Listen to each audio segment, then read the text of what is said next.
അസ്സലാമു അലൈക്കും. നമ്മൾ കഴിഞ്ഞ ക്ലാസ്സിൽ കൂത്ത് കാണാൻ എന്ന ആ പദ്യഭാഗം പഠിച്ചു അല്ലേ? ഇനി അതിലെ പഠന പ്രവർത്തനങ്ങളാണ് നമ്മൾ പഠിക്കാനായിട്ട് പോകുന്നത്.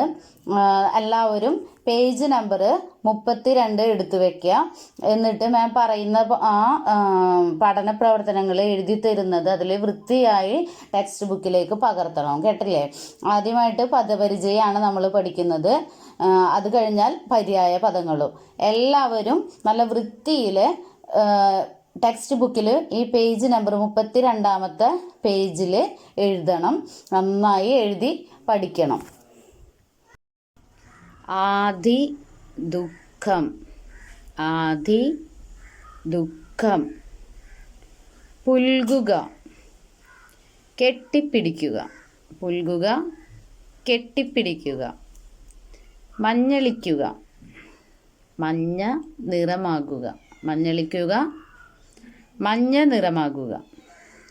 ഏകൻ, തനിച്ചുള്ളവൻ, ഏകൻ, തനിച്ചുള്ളവൻ.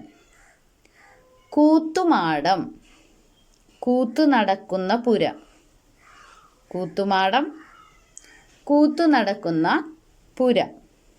അടുത്തത് പര്യായ പദം കണ്ടെത്തലാണ്.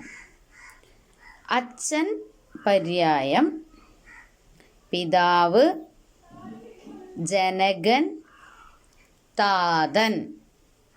അച്ഛൻ പര്യായം, പിതാവ്, ജനകൻ, താതൻ.